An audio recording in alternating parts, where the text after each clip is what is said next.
Russia's brutal war of aggression continues, and we saw just last week the use of the Orashnik missile on Lviv and continued attacks on civilian and energy infrastructure. Russia is trying to deter us from supporting Ukraine, but we will not be deterred. As Ukraine faces immense pressure during the harsh winter, your support and the support of all NATO allies is more important than ever. NATO membership of Ukraine, there was a summit in Washington in 2024 which was very clear and restated in the specific words of that summit statement the irreversible path of Ukraine into NATO. So that was the political commitment in 2024 and that still stands.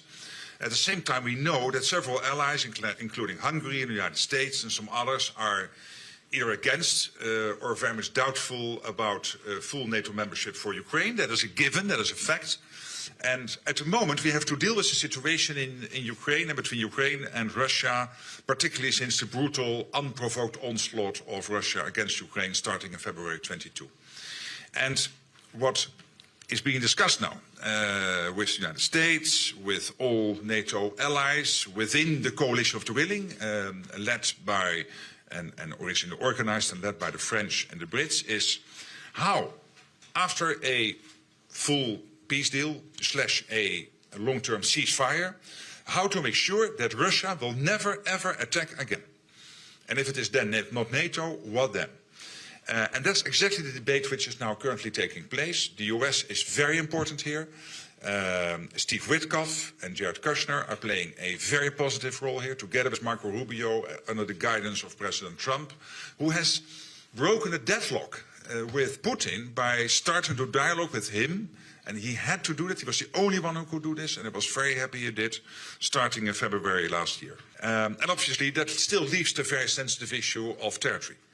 Very sensitive, where in the end it has to be the Ukrainian government taking the decisions on what they want to do, yes or no, when it comes to territory.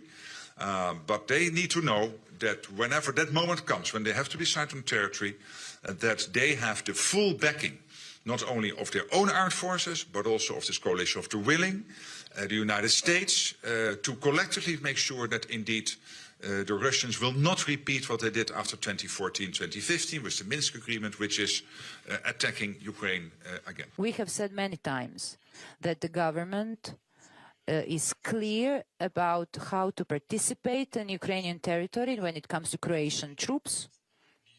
It is not an option for us to participate, to be there on the ground, but like other members of the coalition of the willing, we will find ways to help Ukraine, as we have been helping so far, either in terms of political support, energy support,